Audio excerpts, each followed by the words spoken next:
welcome to the stream. Thank you for hanging out. Thank you for joining us tonight. This is the Smokin Raptors podcast. Tonight with us, we've got Natascha Pearson, owner of the Cannabis Review. Also, she is an author. She's been trimming for the last 8 years.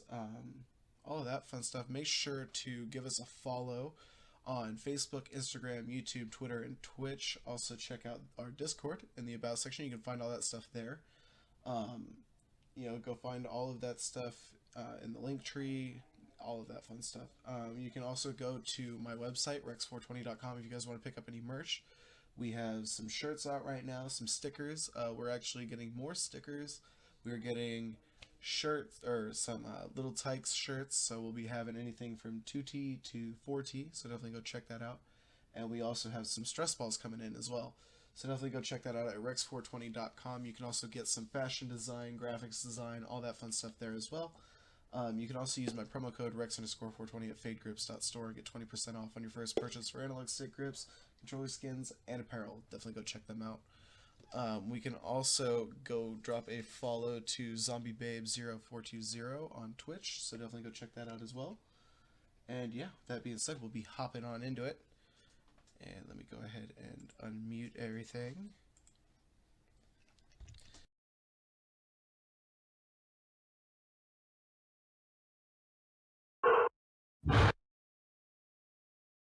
Alright, so let's go and get the music going real quick. Some of that, and then...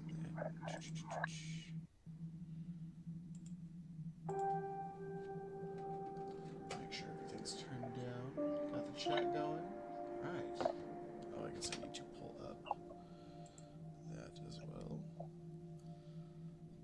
So yeah, go ahead and tell everybody who's part of the stream, Natascha, what you're about, all your links and stuff like that.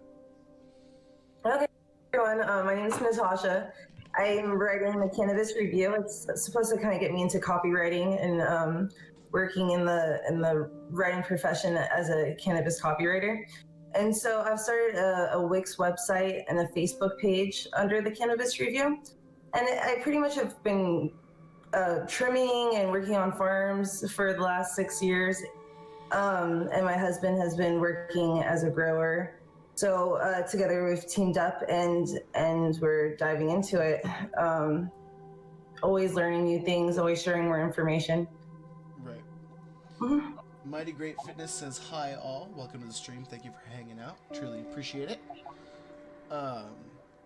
So the next thing was Jeremy was supposed to do his intro. He just walked in, so. Oh, look at that. Perfect timing. There you go. Just say hi real quick. Hi. Hey, how's it going? Welcome to the Smokin Raptors podcast. Definitely. Nice to have you guys on here. We appreciate it. We were actually had just gotten to the part where we were going to have you introduce yourself to everybody watching. Well, hi, my name's Jeremy. Yeah, I work in the industry and I've been growing for 15 plus years. So it's a good accomplishing feeling to do what I do. So that's nice. I don't doubt that. I don't doubt that at all. I just got done spraying pretty much about 1,000 plants, or no, 10,000 plants. Sorry, my brain kind of. Yeah, big jump in numbers there. 5,000 a room, and there was 2 rooms, and I got to do another 5,000 tomorrow morning. So it's good fun. Definitely good fun. That's awesome. That's awesome. So our first question for you guys was, when did you guys get into the cannabis industry? Which, I mean, I guess you guys kind of explain that a little bit. It's a long story, of course. It's not. I've been in it for a long time. Like I said, I've been since I was able to grow a plant. I was like, let's try. So it's kind of what started me in gardening. Quite honestly, after seeing how much I really liked the whole idea of growing weed, growing pot, I started realizing, hey, I can grow vegetables and all other things. That's um, awesome. so it kind of helped further me toward gardening in general, and kind of being able to keep some type of livelihood for myself, whether I'm farming pot or not. Right. So it's cool. So, like, is it just like a knack? Like, is it just one of those things, like, it just comes really easily to you on, like, picking up the knowledge for growing and, like, everything like that? It definitely makes sense to some degree on a level that I identify with, definitely. So it's Right. I like complicated things sometimes. So it's hearing all the different information. I'm an open book a lot of times where people what is this or what's that, or oh, check this. Okay, cool, let's look. So it's I'm not a full cup in that sense. Right. So it's nice to learn things always. Right, and that's the one thing with growing and everything too, is it's just nonstop learning. You're always learning new things every single day, like It never ends. all the time. It never ends. Everyone's got different techniques. Everyone's got different grow rooms and different places and climates, and so I say every time you change a spot into to a different spot, it's a different experience. Right. You literally change everything about the place. You might use the same equipment, but that honestly, even then, you might not end up being able to use the same equipment. So it's really a learning curve and figuring out what works. It's and a lot of troubleshooting. Right. Trial and error kind of thing. Exactly. Yeah. Seeing what works, what doesn't work. Yo, thank you, Rasta, for gifting a sub, my man. Gifted a sub to Jack My Limb. All right. Mighty Great Fitness says, LOL, it's all the plants. Haha, most people start with veggies first. Love that. Well, as a rambunctious high school kid, there's veggies are not as important sometimes. You're like, I'm more worried about growing the broccoli than I am eating it. Like, yeah, pretty much. But, it's all right. A lot of people told me to pick a different course and a different career, and I was like, no, this is what makes me happy. So right. it's nice, doing something that I love, that I can identify with, and you can see something growing always. There's never a moment where you're like, well, is it really growing? Oh, it's growing. You can definitely see every morning it's different. Right. Yeah. Exactly. And that seeing that progress daily is actually kind of really, really cool. So it makes doing this industry actually really, really rewarding in that sense, because it's always changing. It's never the same thing. Right, and it's nice too because everything's becoming more legal. They're being a lot more lenient with it and everything like that. I mean, they're taxing the shit out of it, but like they're but they are being more lenient with it on what you can and can't do with it. And now the whole state testing, getting the requirements you need to actually be able to legally sell it. Like they've made it a lot easier to access all of that, and so it's definitely helped with the cannabis industry a lot. I've noticed.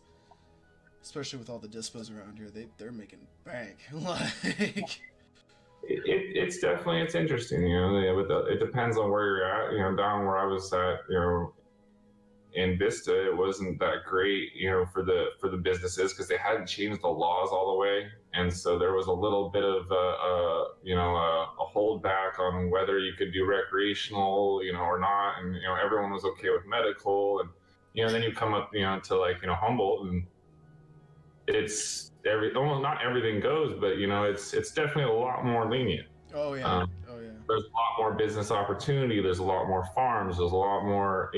There's properties available. You actually see business billboards talking about their businesses, where you don't see that down south. Right. So it changes in that aspect of. You didn't see that, really ever. Now it's all over the place. Exactly. So it's kind of cool, that's for sure. Yeah, I think it's New York City. Just like they just made it public that they're trying to pass making weed legal over there. Yeah. I'm like, hell yeah, like bringing another green state in here, like let's get it. Oh yeah. Yeah, I came up to Humboldt in 2014 because I heard there was work. There was no work that I knew of, or I didn't know anyone up here. But because I'd heard that there was work and there was an abundance of work in the marijuana field, that's how I got up here. And back then, we weren't working on legal farms, but now that we come up a few years later, there's jobs and opportunities on legal farms. So things are changing, and it's cool. Yeah, it's definitely nice not having to worry about helicopters. Yeah, no I shit. literally not sleep and have nightmares every night about getting raided. And I got raided twice, and having people show up in your house at 6 in the morning with guns to your face. It makes you definitely have some nightmares. It's one hell of a wake up call. So it's not worrying about that. It's nice. It really is. It's it's something where it's like I don't have to worry about my kids getting me taken away, or getting my kid taken away, or getting in any type of crazy situation. Which it's when you're doing something you love, to lose everything from it. It's definitely a kind of a little, what's the word for it? There's a reason why there was such a war against it, where people took it to that extent, because it was a literal war. People were losing their livelihoods, their lives, their everything, so it's cool that it's changed. I'm glad I didn't end up in jail by the time that Right, this yeah, is. no shit. I managed to stay out to squeak through on people's mistakes, but and that's kind of the I'm lucky, but I know a lot of people that weren't. That a lot of people that have felonies on their on their records, and it sucks. A lot of people not being able to do what they wanted to do in life. Right, and now that everything's legal too, and they're all locked up, they're like, the fuck? I got locked up for this shit, and now it's all legal now. What the hell? When do I get out? Like, yeah, it's sad. It really is, because there's plenty of people I knew that's all they got arrested for was weed, and you wonder back, well, are you going to get rid of that charge? Are you going to take that off of my, and it becomes one of those things where people, it makes people not want to jump into the industry. But now that it's changing, there's a lot more of that, where people are going, hey, is this something I can go do for my life? Is this something that actually has a future? And it's cool. It's cool that agriculture is a future for people. It wasn't seen as that something as something like that before. Right, and that's the thing is, I mean, just with you've got weed, and then you've got hemp. I mean, all of the properties that come with hemp alone are just ridiculous. How much cheaper it is to be made, how much quicker it grows, the amount of oxygen that comes from it, all of it, and it would actually help us economy wise, like, and tree wise, because it's just. Yeah. Hemp grows just so much faster, and you can grow such an abundance of it, and it's just literally just cheap product. Like, and that's what America's about. It's about cheap product. Like, Tax it so much that the government's getting their share out of it, so it's not harming them. Yeah, exactly, and it's just it's all there. I'm looking forward to the day we start exporting it to other countries and really start using it as one of our main exports. I think we could actually benefit greatly. We have the bread basket. It's a great place to grow it. And quite honestly, there's a whole world that probably needs cheap material. It's kind of a proven thing. So it's like, cheap everything, the cheap gas, to cheap material, the cheap, resource. Yeah. So it would be great to see our country actually, somewhat take advantage of that, and maybe start, helping people actually get cheap material and becoming, something that does that for our, economy. But and also sharing the medicine to help heal patients and people and all that stuff. Mm-hmm. And that's one thing I like celebrity wise, like Joe Rogan. He's a very big contributor to the cannabis industry and the psychedelic industry and all of that. Like, he's one of the people putting most of his money into all these labs testing, psychedelic mushrooms and testing the health benefits of these mushrooms and, the health benefits of weed and what else can weed do to help people and how can we use it as a natural medicine. And you know, it's one of those things. He's put a lot of his money into like those labs and stuff, paying these people to do all this, and it's just it's really really cool what Joe Rogan's doing. Like out of all the stuff you see him do, like you know MMA, he's a fighter, all of that.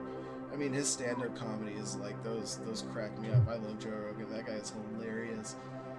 But it's definitely to see pro advocates. That's for sure. Well, I mean, he got Elon Musk to smoke a joint on his fucking podcast. Like, I mean, like, and the whole world lost their fucking mind when that happened. Like, nobody... I think he would be president. And so, yeah, you know, it's crazy how far we've come.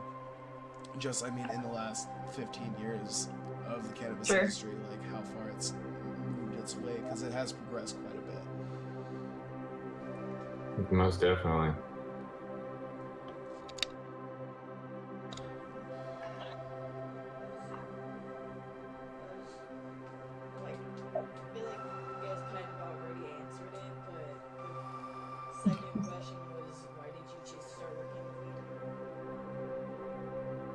Well, you know, I felt it was actually something that helped people. I had asthma growing up, and throughout my life, I've had asthma, and it was kind of one of those things, ironically, that, you know, when I tried it, it helped me breathe a lot better. And it really intrigued me that there was something that was like that I was told not to do, that helped me.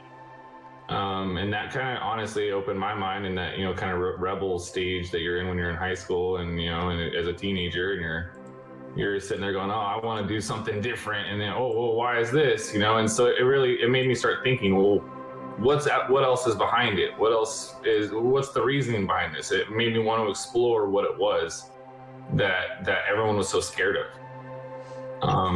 Which turned out to be really just a bunch of racism. But realistically, you know, it showed me that, you know, it wasn't dangerous like the world made it out to be. You know, the danger was, you know, self-inflicted danger that the government was putting on it, and it wasn't, you know, some type of actual danger. And that's kind of what really opened my eyes to doing it. You know, it was just, you know, hey, wait, why are we being told not to? But, you know, I guess that's just something I kept fighting for. I kept following.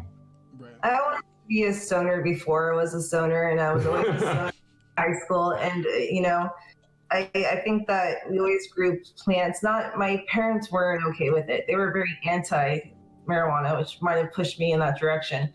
But, you know, the stepfather, just people, you know, to the point that I was out of the house, there was always marijuana plants, and there was always growing. And then when there was an opportunity to trim, you know, it was someplace where you could spend a lot of time, like in one spot doing, so it's like almost a meditation, you know? So even though I'm allergic and I got these gnarly allergies all the time, it was worth it to be concentrated and focused on the plant and the medicine. And well, half the time you're also out in the woods. You know, you camp in your tent for a week and trim. It's exactly. Like, it's a special experience, you know? Right. You know, you make people a bunch of money at camp. Some people hate it. They can't stand sitting there and trimming for hours, for months, you know, and I just always really dug it. So I could still do it. Even though it's still like the bottom of the bottom job, I still enjoy doing it. Right. And like, I know trimming, like, you know, as you were saying, it's like that meditation kind of moment. Cause like you're just kind of there, just kind of like in your little Zen moment, just kind of focused in on what you're doing, making sure not to clip the node too close, and, you know, getting all that water leaf off there and everything like that. And while you're doing it, you want to make sure you're not trimming anything off, but while you're doing it, you're just so focused, because, you know, you're like, I could smoke this right now and be content, like, and just be okay, like. Think bud, attractive bud, and then you think about, you know, when you've trimmed so many, you know, I don't know, 10, 20, 30, 40 pounds, you start thinking about all the people that are smoking your weed. You're like, wow, I just got to fly. You're like, damn, there are so many people that are gonna get high off of the shit I just touched. Like, See, I wouldn't mind like trimming and all that if it wasn't for the fact of like the stickiness and like turning your fingers black and all that. And I'm like, Oh yeah, all the hash. part. for the hash balls, and then Yeah, like, she'd come back with a marble like the size of just be scraping. I smoked that whole thing for like a week and a half and just yeah. Yeah, they're good. They're not that was my favorite time. Like, go on. Well, whenever I was having to like pick and trim and all that, I wasn't the one smoking. It was like my mom was smoking, so I was helping them. That sounds like a pain in the butt. And everyone thought I was smoking. If you don't smoke, if you don't smoke or aren't smoking at the time, like Wear gloves. It definitely is a little more annoying because it's like, dude, why am I covered in this? This doesn't benefit me other than you know. My mom would be like, just lick your fingers. I'm like, get the fuck No.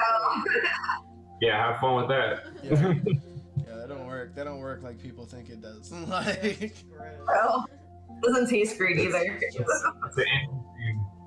well, they do that trick in Jamaica where they'll walk up to the water leaf and they'll put like a whole bunch of it in between their hands, and they'll just do this, and they'll just rub all of that, like, oh my god, and then they'll scrape their hands and just end up with like a ball of hash like that big. And I'm like, oh, they're gonna smoke that too.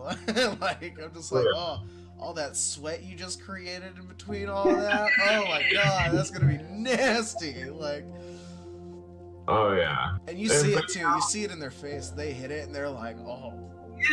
Like, it's like, yeah, that didn't look tasty. Like,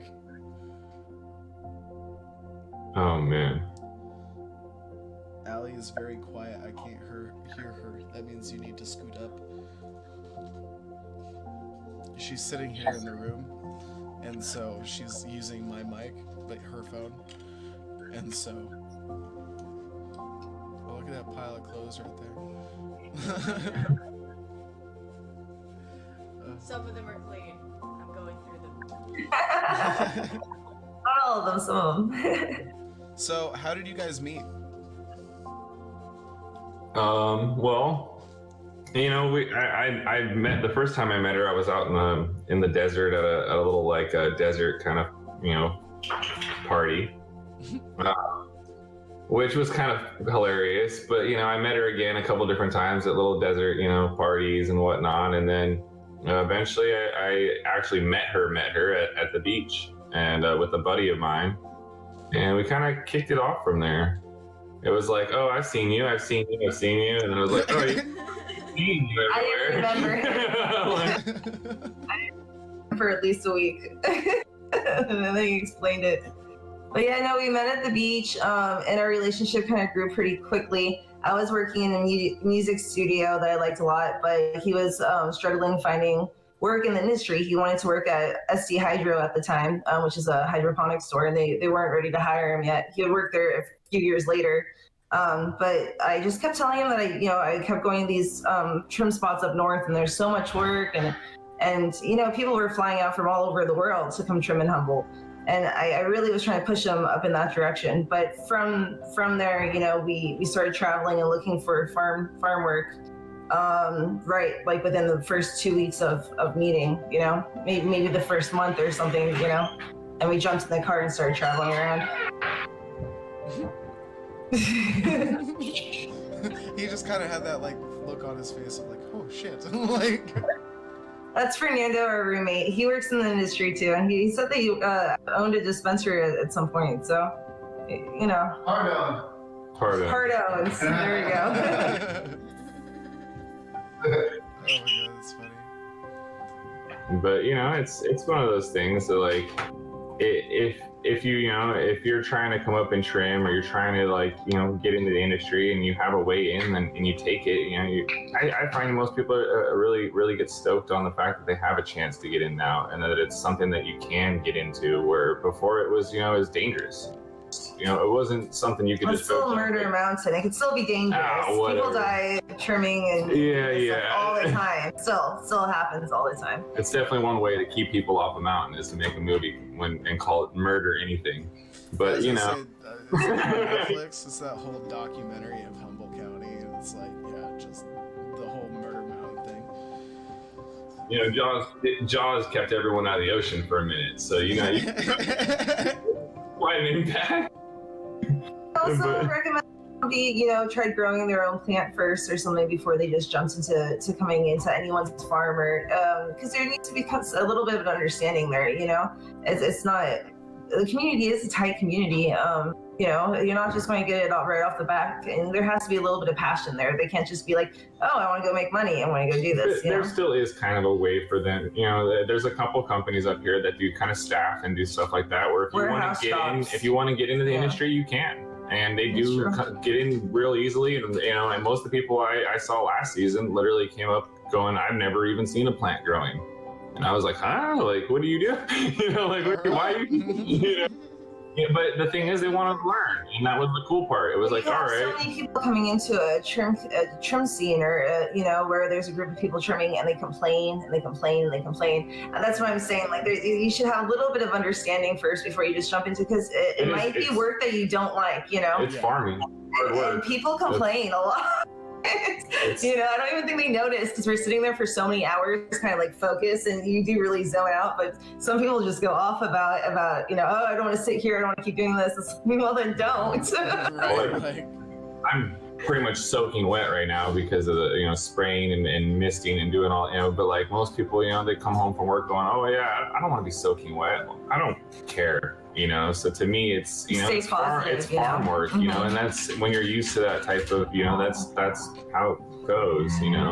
You're muddy, wet, sore, covered in cuts and blood, and you're like, yeah, whatever. It's the reward of not knowing you're in a desk job, and that's how I see it. It's like, hey, at least I'm outside. At least I see the sun every day. So. It's definitely got its own rewards to it, Right. I wouldn't trade it. I'll tell you that. I wouldn't trade it for something else. Yeah, like I've done farming before, but never like marijuana farming. I've always done like actual corn, beans, potatoes, all that fun stuff. And honestly, like they all have their own different cons. Like potatoes, corn, all that fun stuff. That's no fun. It's never fun. At no point do you look at this corn or this cob and you're like, oh yeah, I love this. Like you don't get excited over a piece of corn on the cob like you do when you're like trimming a plant. Like, but when you're doing like, huh? I do. That's because you love corn on the cob, though. That's a whole different story. I swear to God, you could go out there and pick it right out of the stalk and eat it raw. I bought corn on the cob. It's in the fridge. She's like, there's corn on the cob.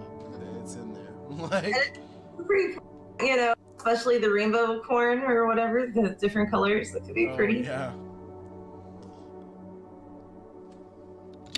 I used to feed my chickens. There you go. And I eat chickens, so it's fine. Is that how you eat your corn, through your chicken? Through the chickens. Okay. Okay, I'm gonna ask you guys the fourth question. So it's kind of a two-parter. It's what do you prefer, sativa, indica, hybrid, and then what method do you prefer smoking? Well, I personally have always loved the pipe over everything else. I don't know why, just that hard, nice, hot, solid hit. But I like indicas. I like really strong, knock you out type indicas, and I walk around all day loving life, being freaking sedated half the time in my brain. I kind of enjoy that though, because I think too much and I think a lot. So it's kind of nice not to. just for a little bit of the day. Like that little bit of distraction is nice. Like just a little bit, so zoning out. If I'm out, running around having fun, maybe a sativa is nice, but I can operate perfectly fine on indicas, so I smoke them all the time. Understandable. Yeah, I like indicas too. I like them out of a bong. Yeah, I've got my bong sitting right here. Like, That's my favorite. Mm-hmm. Oh, look at that one. Yeah. Beautiful. Yeah, I had like some black leaves and colorful. It's got some nasty bong water in there Oh, though. yeah, That needs to be it's dirty. changed. Yeah, my luck, I spill it. That's probably why I have a pipe all the time. Got a Spills tiny little everything. Oh, it's beautiful. I always am spilling things all over the place. I'm like, nope. My every bottle's gotta have a cap on it. Everything's got. I'm like, no open cups around me. Like it must have a lid. Like if it doesn't have a lid, we're not kosher. I'm too tall, lengthy. I'll knock it over. Clumsy. What's that? It's tomato? It's a little apple. It's a carb cap. Oh, cute. Oh wow, that's rad. Yeah, we just picked up like 2 new rigs like 2-3 days Oh, ago. that's rad. I've never seen a little apple one like that. That's kind of cool. Right. I think it's super cute. What do you guys smoke?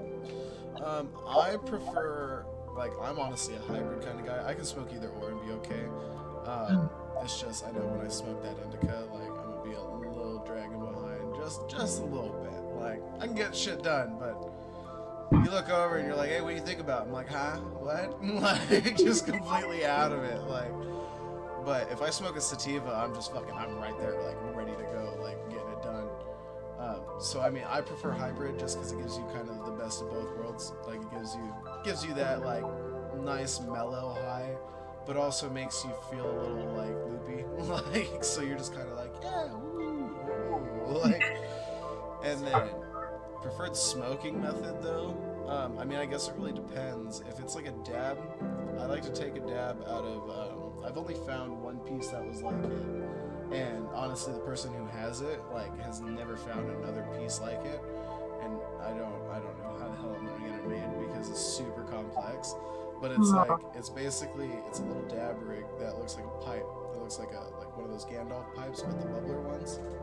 It's got some water in the bottom, and then on the top of it, it's got a little dab stick, like, and it's just a thick piece of glass, and like literally you just heat it up, and then you just tap the dab, and as you bring it up, there's some holes in the side of it that allow ventilation, and like literally you just sit there and you twist it, and like it'll just fucking heat it all up, and it gives you a nice like really good flavored dab, and that shit fucks you up. Like it's literally like because you do it and because you just put a puddle in there, like that's it's one of those rigs like you pass that thing around. That's for a party. Like you put a bunch of dabs in the bottom of that fucking thing, and we call it a swizzle stick. You heat up the swizzle stick and you just fucking sit there and go down. And you know, with that puddle that's in there, you can pass it about 4-5 times before it'll finally go out. Yeah. And those things are so nice, but if you're not careful, you get that stick too hot, you touch that dab too long, ooh, that's a big dab you just took. Like you're feeling. That sounds fun. Oh, it's fun until you until you're sitting there choking for your life. Like hitting too big and too obnoxious dabs. Yeah, all right. Where's this thing at? Where's no? Sounds about right. But yeah, but when it comes to weed and stuff, I would have to say like, yeah, the bong, either the bong or a joint. I'd rather smoke a joint. I like joints. Joints are nice. I do too. See, I like hybrid, and then I mean I prefer smoking oil just out of the rig, but if I want to smoke weed, I prefer it out of the bong with like some nice cold water. I feel it. I don't like that harsh smoke feeling on my throat. Well, I've never been a smoker. That bong with the pot leaves on it, it's got the ice catcher on it. She didn't know that that it was an ice catcher. I put ice in it and handed it to her, and she was like, "Wait, that's what that's for?" I was like, "Yeah!" Like she got all excited. She was like, "What do we do with the ice?" I was like, "You just let it melt, like let it just absorb in the bowl." Like Sure, you pour it out a little bit when it overfills at the bottom, so you don't slurp next time. I mean, if you do it like 7 or 8 times and don't change the water, then you might have to worry about some overflowing. But other than that, I mean, you put 2 ice cubes in it, you're good. Like, we'd fill up. I had a 16-inch DVD, and we'd fill that thing all the way up. And by the time that you'd get back to in SoCal, it's so hot. That thing would be filled up, an extra inch of water, and you're like, what? And people would slurp it up, and we'd laugh every time. Just get that. What happened to the ice? It's in your freaking mouth. Right, you're all kissing the water, and it's like, like just trying to get it out of your mouth. Like, oh. That tastes of bong water sometimes, especially if you haven't cleaned it in a while. Oh, it's horrid. Like, that's some rough shit. I've definitely almost thrown up a few times from that one. There's definitely a few ones that have almost made me gag on that one. Right, and see, like, that thing smoking out of a pipe without a screen in it, or like a screen buddy. Like, oh my god, you get some Scooby snacks, hot. Oh god, like, it'll hit you in the back of the throat, and it's just instant gag, because all you can just taste is just that burnt weed. Like, oh god, get it out. Like, oh man.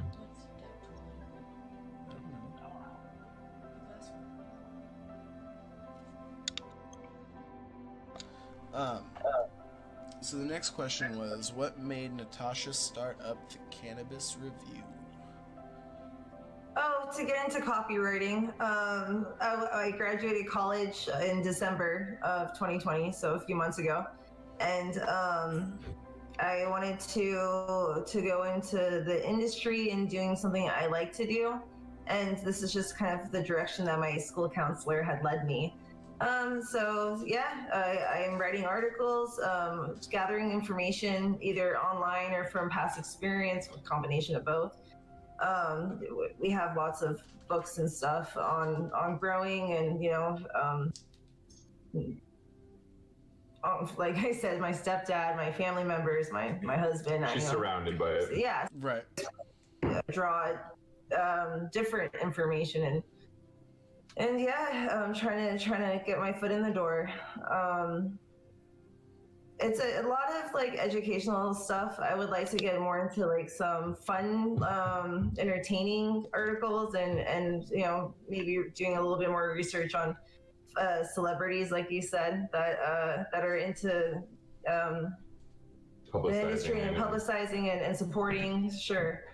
And so yeah, I just started the Facebook page maybe this week, so a few days ago. I don't know, and then the website a few weeks ago. So okay, just starting and getting it all together, pushing forward. Mm-hmm. Right. I just didn't know if like you had like an eventual like. Basically, like, if you were ever planning to make it something bigger than a blog, like an actual, like, magazine or, something, like, because I know a lot of people have done that, like, that have started, like, cannabis reviews and all of that. They'll move on to, like, making their own, like, cannabis awards and stuff like that. Like, a lot of magazines are like that. I'm not going to put, that would be a lot of effort to put into it when we would be more interested in like starting a farm, getting grants together. There's other avenues I could be using the writing talents in to help us move forward in the weed industry without like putting so much effort would go into, I think, a magazine.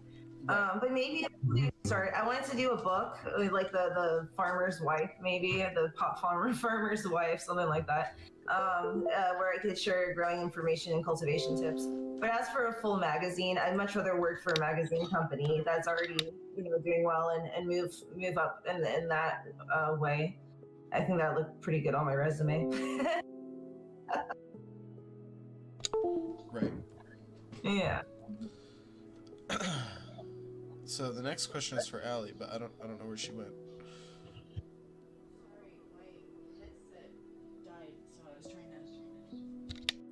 I love the tour of your house, though. Right, for real, though.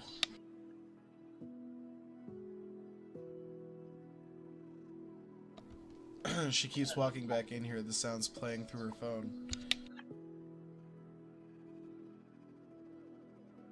Trying to keep the mics separate.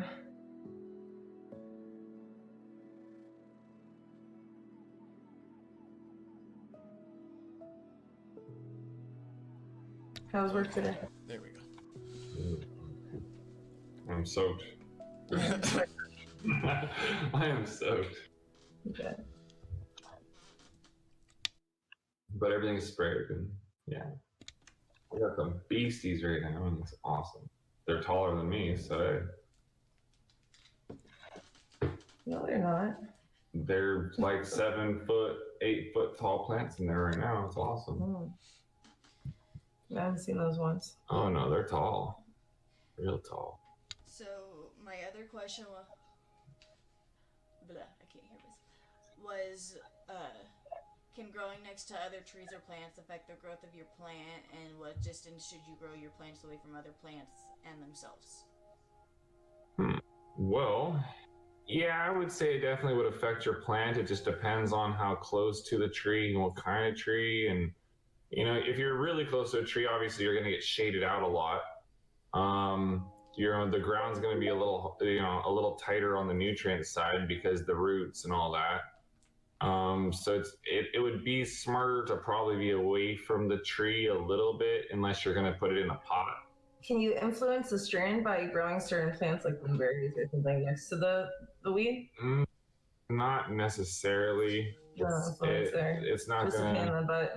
Yeah, you almost want to, if anything, you want to plant plants that that keep bugs away. Like thyme and stuff like that actually kind of keeps bugs away. But like for the most part, you really don't want to put too much around it because you don't want to attract other bugs to the other plants. You kind of want to and trees. A lot of times I've found anything under the trees, the bugs fall out of the trees. And I mean a lot. You'd be surprised at how many bugs are in trees, and just sitting underneath a tree for an hour, you end up covered in them. Right. Usually kind of where you wouldn't want your plants because obviously you kind of want to keep the bugs off of them. But other than that, I would say that as if you're putting it in a pot in its own soil, you're not going to worry about what the ground is around you obviously too much. But if you want to plant it in the ground, I would plant it in more of an open area, or more of like kind of like a fieldy kind of grassy kind of area where there's a little bit more soil to the ground. Right.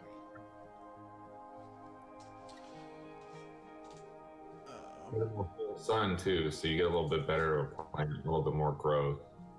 So that's right. So it. Just what would you say the distance would be, like from other like plants, like including themselves, like if you were to be growing multiple strains or even just multiple females, just how far would you recommend having them? It depends on how big you're growing them, really, because right now they're all about anywhere from 6 inches to a foot away from each other. But it's a sea green, and the way we do it, it's almost just the top main cola, and so you're really not trying to let it spread out, and you're also not trying to lose that weight and that light that's everywhere else around there. So you're really trying to kind of fill it in with just the tops, and so you're kind of putting them in a little close, and that's just because of the style of it with lights and things like that. Well, but with a garden bed or raised bed, if you're trying to do something like outdoor, I usually try to, grow them pretty big. I don't want, 1,000 plants if it's personal, because obviously it just, pulls attention. So, you'd rather do something like, grow them huge, but you don't have to have, 20 of them. You can have 5 and, and still get a nice, decent little, harvest for your year. So I would say, putting them up 5 foot away from each other when they're big it can even be a little too close. Right. Surprisingly, you're like, 5 feet? No, you trust me. When they get huge, you're wishing they were 10 foot. Right. So it just kind of depends on your style and the way you grow and how long you've been doing it. And you can grow these to almost any size you want depending on how you start them. They start flowering, at a certain time, and they flower for only a certain time, and as long as you know where you are in the season and when you put them out, they're only going to get a certain size comparatively to your season. So there's a lot of control in it. And so I would say, it really depends on what you're doing. If you're growing in, a really tight quarters, 6 inches is you can have them pretty much. If you're growing in a big old outdoor space, put them all over the place if you want outside. Spread them out. Right. It gives them more opportunity to get different light, to get different area. Say bugs affected one. Well, guess what? If it's right next to all the other ones, now all of them have bugs. So to spread them out isn't the worst idea. Right. It's just a matter of just technique and where you're at. Like I said, a lot of it is troubleshooting. So you really have to, well, did it do better over here? Did it do better over there? Was it better over on this side of the field? Was it better over, and you start realizing that the places you didn't think were also the places you should have thought. Right. So you end up moving things around, or moving this, or moving that, or and you adapt. But my personal favorite is just a couple feet to 5-10 feet away from each other, depending on the size, and just nice open full sun area, southern facing, just bright open area. Give Not them all always the the room they need. do. Exactly, but if you can and you can afford to do it, then it's definitely great to do it. If you can't, try to give them the best you can. Right. So why did you guys relocate to Humboldt County? well, we both wanted to go up north. I miss the woods so much. I was so tired of the city. Yeah, we're not southern type people. It's just there's too much heat, and there's too much people, and too much everything of all types of.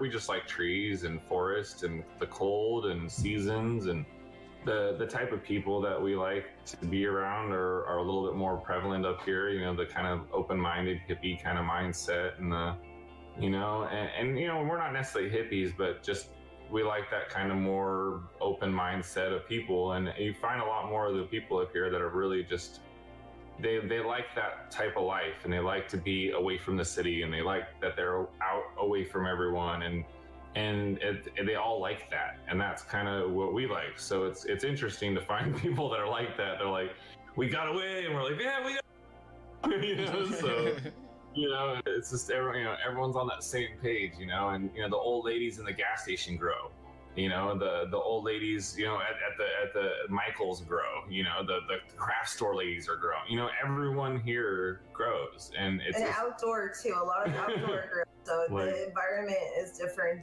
down south. The plants are smaller in the indoor grows because they try and grow a lot of plants all inside, and it's just a different atmosphere where most of the farms I've worked on, I'm not saying I prefer outdoor compared to indoor. I actually really like indoor weed, but being outdoors and working in these kind of big farm like environments are really, that's rewarding as well. It's different. You don't get that down south. Right. Mm-hmm. That's understandable too. I know indoor weed is really good for it really does depend on the kind of strain you're going and the kind of farm that you're working on. But normally indoor is better quality than it is quantity. But when you do outdoor, it's better quantity than it is quality. And most people have proved that wrong. But you'd be surprised, actually. I've seen some stuff that you would think, oh, this must be indoor, and then you hear from the guy and you're like, this was out, what? Really?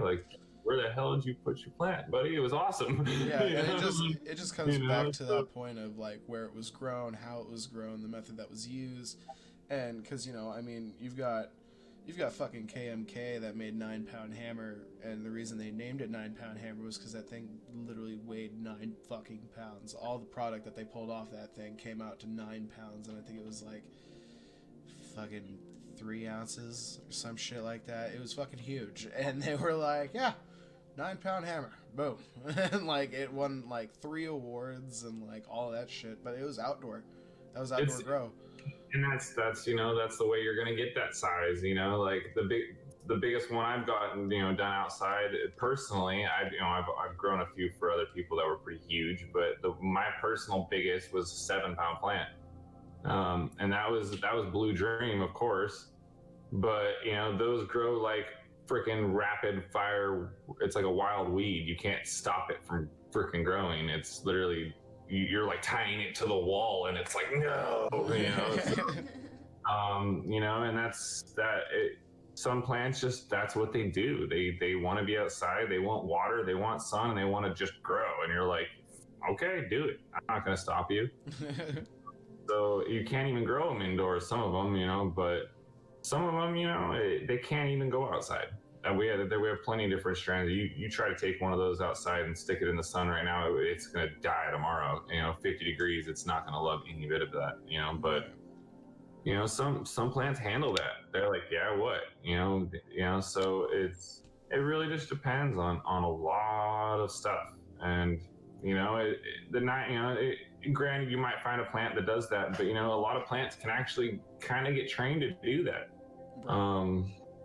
It just depends on genetics and your application of what your room looks like, how you have it set up, how much light you have, how much CO2 is available, how much nutrients you have available, how much support you have for your plants. Because in the long run, you could throw all that in there, and if the plant falls over on the ground, you're not growing anything. Right. So there's a lot of those little variables that people think, oh, well, you're not going to need a stick to hold it up. It grows a pound off that plant. You're going to need something. Yeah, no shit. like, I've had plenty of plants that literally look like just like this every branch, and you're like, yeah, I obviously need a trellis, so right. So it's kind of one of those, you see, wonder why people set up their grows a certain way, and then you see the end result and you're like, oh, you've done this before. Obviously. Trial and error. You figured something out here, buddy. You broke the code. Like, it really though, so it's a matter of, once you find that way you do it in your spot, in your way, with your strand that that's yours, that's your, that you've grown really, accustomed with, it becomes that. And then it's like, okay, I wonder if we can hit that number. I wonder if if I grow it vegetatively for 3 months, if I throw it outside, how big can I get it? And you'd be surprised. I've seen some pretty huge plants from plants that don't ever really grow that big at all. They're only ever a foot tall because they grow indoors, and then you throw them outside and all of a sudden it's the biggest thing out there. Right. So it just depends on the application and a lot of like how the person, the grow, the everything. It depends on all that. Do they want it big? Do they want it small? Do they have lights to do that? Like, it's a very, very interesting, if you like solving problems, it's a great industry. Right. That's for sure. Like, it's an awesome industry for that. But, yeah, that's awesome. It's pretty cool in that sense. There's a lot of variables. Yeah. A lot. Yeah, because just temperature alone can be so different no matter where you're at. I mean, like, in Alaska, they still manage to grow weed over there. So, I mean, like, there's different application all over the world because they also have the world, I think the world record biggest vegetables are grown out of Alaska as well. Yeah, and it's ridiculous. Alaska's they've got a lot going on over there. They're just their own little part of America. Right. Like, they're just like, meh, we're here. It's kind of interesting too, though, is you have a season that's mostly sunshine, and then it goes into a season that's mostly dark. You're gonna have some pretty giant vegetables that get pretty giant fruits. Yeah. And you can maintain the heat in a greenhouse, letting the natural way of that, it's pretty interesting. You see that and you're like, well, it makes sense. They don't have to even have lights, and there's a light on all the time. Right, exactly. Like, you might not get a lot of sleep, but here you are. Like, yeah, you'll get good sleep here in 3 months. Have fun. Exactly. It would be interesting to grow a plant out there, in a big greenhouse like that, because you just let it go in its natural cycle to see what would happen, and it would get huge, that's for sure. It wouldn't stop growing, as long as it was warm. It would keep going. It would keep growing. Oh yeah. Oh yeah.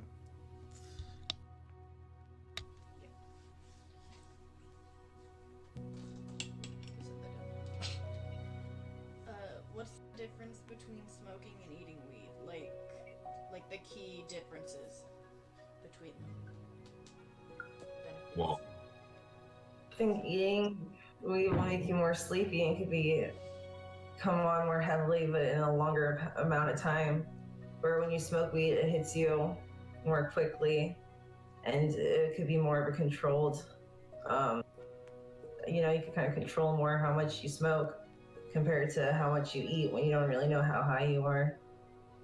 But I feel like the high is equal. I don't feel like edibles make me like too stoned to function, or that smoking weed makes me too stoned to function.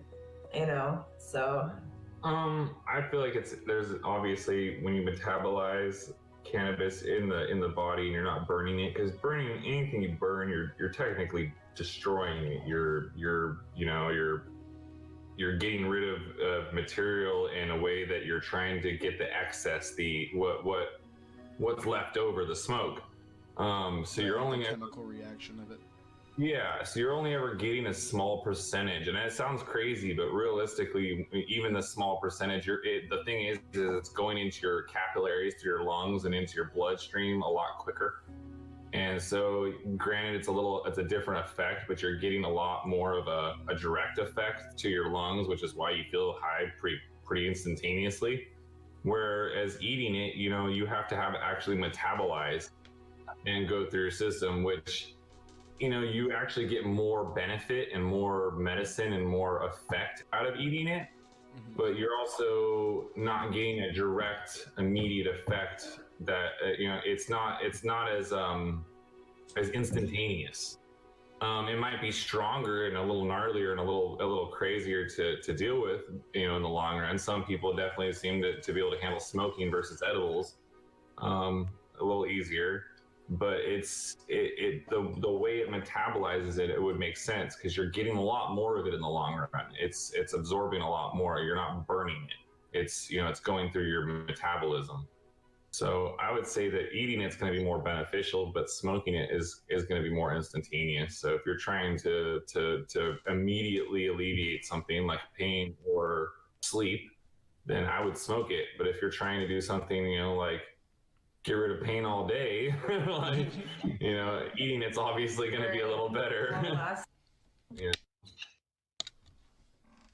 Yeah, I know that, especially with so when it comes to eating, I know the whole CBD and THC aspect too is a big difference in like smoking, because when you smoke it, it's more activating the THC, which is what you were saying earlier, the chemical reaction of it, of the destroying the plant and all of that, lighten it up, literally turn it into ash. All that's coming out of it is, you have a little bit of CBD coming out of it, but it's majority THC, as to where when you metabolize it, it's more of like, it metabolizes into your bloodstream rather than it's an instant shot. And that slowing down of it as it's metabolizing, and just, I know it's that CBD which gives you the body relaxation, which is why when a lot of people eat edibles, you'll notice, they'll turn around, oh, I feel high. Oh, well, yeah, you feel high because your body is so limp you can barely fucking move. Like, that's what an edible is for. Like, and like a lot of people, like, they'll complain about it because a half an hour will pass, and that's recommended time to wait before you feel anything, and they'll sit there and oh, well, I'm not feeling nothing. Well, what the hell? But they haven't moved, they haven't gotten up, they haven't done nothing. They're just sitting there waiting for something to happen. And then, they don't feel nothing, so they'll eat another one. And that's where that whole, oh, I feel sick all of a sudden, because your body's like, that was a lot. Holy shit. So, like, that CBD will fuck you up if you, like, take it in max amounts. And that's why, like, even, like, cancer patients and stuff, when they eat it, like, it helps that body pain that they have from chemo and all of that. And it actually helps them. But the best people to ask about an edible on whether or not, oh, well, this edible fuck me up, I don't know, here, let me try it. I'll tell you in about 45 minutes. And then, you do it, give them some, because normally if you got an edible, you got enough to share. Sharing is caring. And so, you hand that bitch over, have them try it, and they turn around and they look at you, that's a pretty good edible right there. It's a good fucking edible. Like, they've taken enough of them to go, yeah, no, this shit's good. And, it gives you the right effect that you're looking for. But I've known a lot of people to, eat an edible and go, oh, well, I'm looking to get high. I'm looking for that THC aspect. And I'm like, well, unless you're finding a literal specific THC edible, like those have 10 milligrams of THC in them. Yeah, there's a few out there that do, like Kurova and a few different companies like that definitely do, like, offer 10 milligram like edibles and stuff that have just THC. But in that sense, you're still, like you said, you're only getting part of the benefit. Yeah. you're getting high, but you're on the med, you're leaving the medicine out. Yeah, And then exactly. you're like, what your part of the keys are still at the door, For real, So you're backtracking, bro. Like, it's and that's the same thing with like with a lot of these dab kind of like crazy situations where people are oh, you don't want the purest stuff. Well, actually, pure THC isn't. You're only using one key or one number in a giant dial lock that's got 60 numbers in it. And yeah. you might feel like you're getting somewhere, but you still needed all the terpenes and everything else, and the CBD. All that extra stuff is there for a reason. So Right, and that's the thing is when people talk about the whole high quality of oil and everything, like a lot of people, they'll pay $60 for a CO2 blasted gram or BHO blasted gram or whatever. It's not fine. It's like, dude, yeah, it's all blonde and it looks good. Don't get me wrong, it's appetizing and and the taste of it, the taste is normally pretty good, but that taste wasn't the original taste of it. They had to add something to it to give it that little bit of flavor you're hitting there going, oh, that's actually really good taste. They did it with distillate. Literally, they would put all these flavors in this distillate, and you'd get these like blue raspberry, 98% THC vials or syringes or whatever, and it'd just be so liquidy you couldn't even put it on nothing because it'd just fall right off. But you took a dab of it, you got lit. I'm personally, when it comes to dabs, for high quality dabs, I like live rosin. Live rosin it's the purest dab you can get. It's literally weed, heat, and pressure. Those are your three ingredients to making live rosin. You can make it at home with a straightening iron and 2 pieces of parchment paper. You literally just squeeze that thing together, squeeze that nug in between it, and just squeeze all the melted trichomes that you're getting off of it out. It's recommended to do it at about 315 degrees. I've done it before. Anyways, so my old partner, me and he started making actually a company that had a lot to do with rosin presses and stuff, and he actually he made pretty decent money and actually made pretty a number of people. I'll go somewhere and ask them if they heard of him, and they definitely heard. So it's one of those things that industry started at such an interesting time where there wasn't machines, there wasn't presses. We went and built one from Harbor Freight stuff, right? We got a press and we're stomping it out, and honestly, it was the shaft, and so seeing it in a time where there wasn't doing something that they weren't doing before. It was that was kind of cool seeing that industry changing into something else and seeing it go into something else like that, and the whole idea of oh, you can use pressure, you could use this, or you could use we're creating the forefront that we're doing the what's starting, what's new, that's kind of rad to see that, because you're getting a part of it that like before you'd have the old timers knew everything. Well, not now. Yeah, no shit. Know a lot now, and so we're making new shit, guys. Exactly, and even on the farm I'm on, a lot of the people have been growing been in the industry for 20 years. The guys that run that own the place, but the guys that have some of the most information are the young kids, the 22, 23-year-old kids, that are coming through. Like, have you ever heard of this? And everyone's looking at them like, who the hell? No, I haven't. And you're pulling it up, and you're like, oh my god, where did you get this? Right. So it's evolving, and that's the really cool thing about it. It's just like computers. Every year there's new technology, there's new this, there's new that. You thought you had the number 7, well now there's number 10. It's like, what? Right. How did you and no, seriously, I've got the iPhone 6, and they're at oh yeah, we're at iPhone 11. I'm like, holy shit! Right. What happened to 8, 9? No, you missed that. Yeah, exactly. Yeah, no, it's gone. It's gone now. It's considered a dinosaur now. Have fun. I'm like, I remember growing up having a fucking bar phone, 250 free minutes and fucking calling and text. Now you walk in 7, and he's got a relic. Yeah, exactly. Fuck, dude, you bring a Nokia out? They're like, the hell is that? And in the same aspect, in the growing industry, you bring one of those old Gull Wings out, or one of those old hoods, and people are gonna sit there and look and go, what? Where did you get it? and that it's because the industry is changing just the same way. Now there's ceramic metal halide, and there's LED, and there's LEC, and there's all these different things that people are going into. Where it's 5 years ago, LEDs were kind of crappy. You didn't have a good. You couldn't spend money on an LED without and getting something worth it without spending $2,000 a light. And it was like, wait, where's my benefit? Well, you'll never have to replace it. Well, I'm never gonna want to replace it. With that. For real, if it breaks, I'm not getting a new one. Well, you could buy 20 of them. No, I don't. I can, if I can buy $100 light, I can put 20. So it's in the industry's changed where now it's like it's getting to that point where now I can put an LED in there, and it's slowly getting closer to that price that makes it more acceptable. And there's a lot of that technology that's getting in there that's actually changing it to that point where it's like, oh wow, I couldn't use that before. Well, now you can. Matter of fact, now it's better. Right. So it's like it's slowly getting to that point. And so the old timers are really becoming old timers because their ways is starting to really go with the wind. And if you don't keep adapting, you're going to get left behind real quick.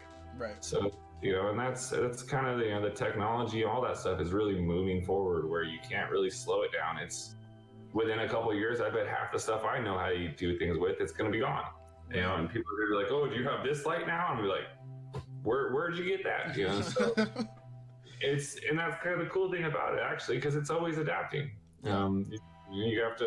You can't be left behind. You got to constantly be going and checking it out and looking and staying ahead with it and having a passion for it. Right. What the nice thing is too is that your passion.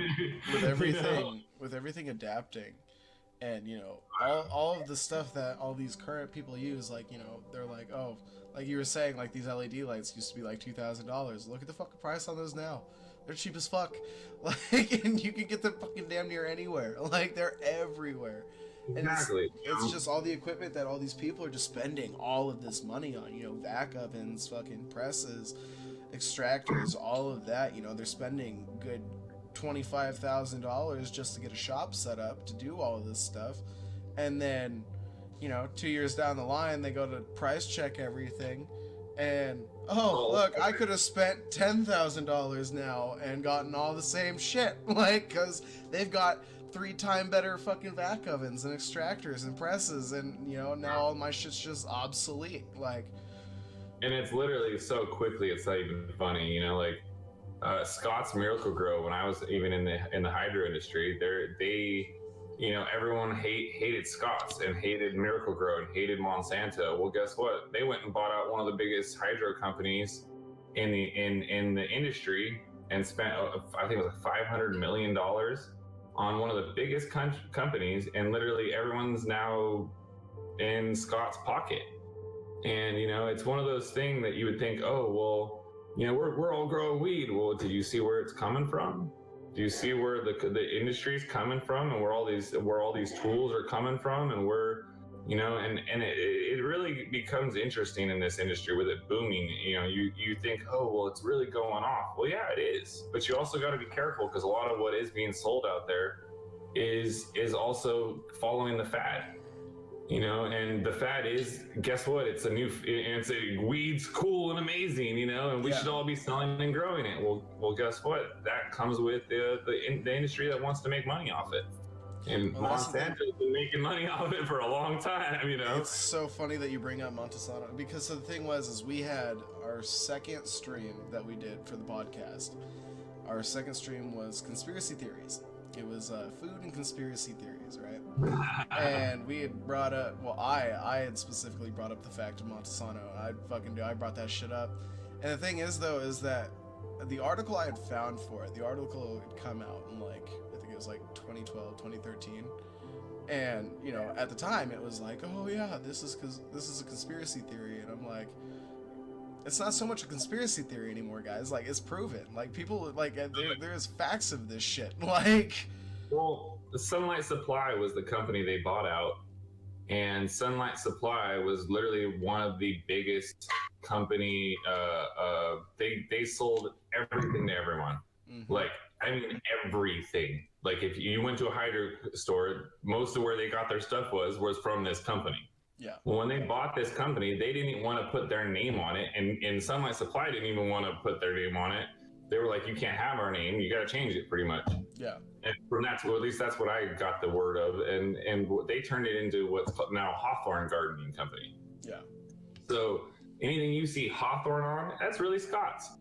Yeah. And, and so people can go around, well, they're not really in the industry. Oh, really? I'm like, go look at Hawthorne Gardening. It was Sunlight Supply. It's not anymore.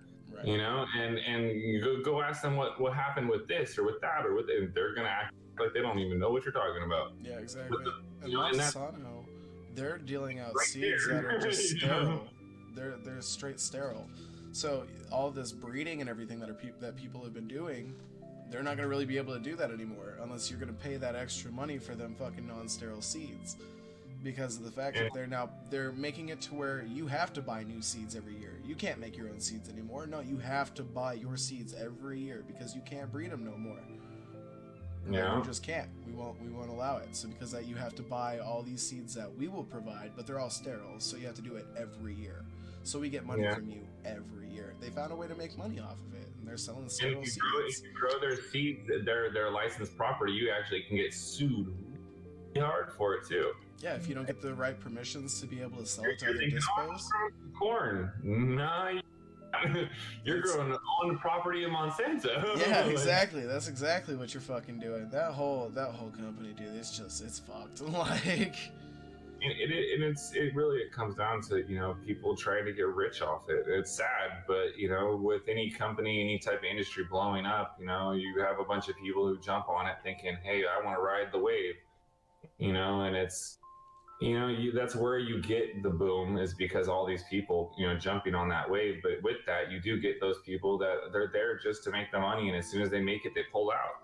Right. And where did all that funding go? Well, I made my $20,000 per a piece. I made my 200 grand piece. Oh, well, but we need to keep growing. I don't need to grow.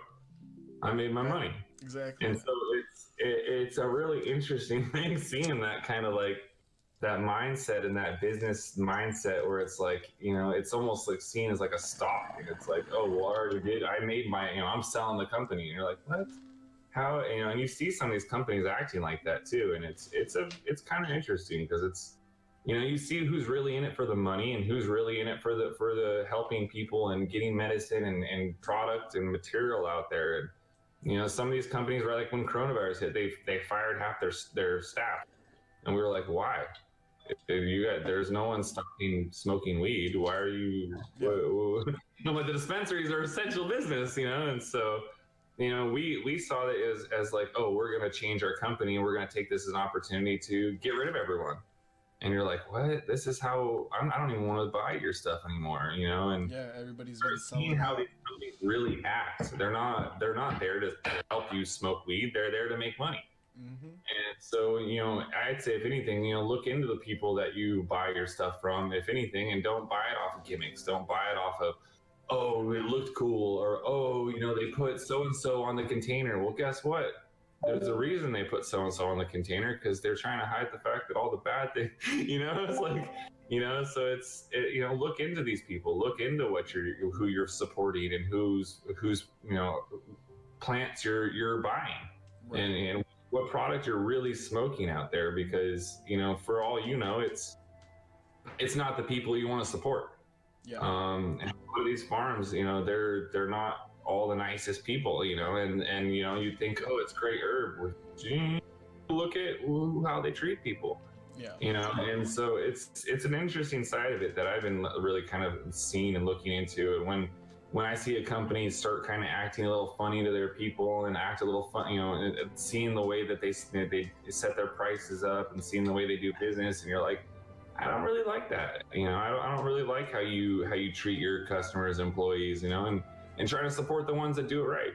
Right. And there's some out there like Dr. Bronner's, David Bronner, David Brother, is what they call their company. They have a nonprofit weed company.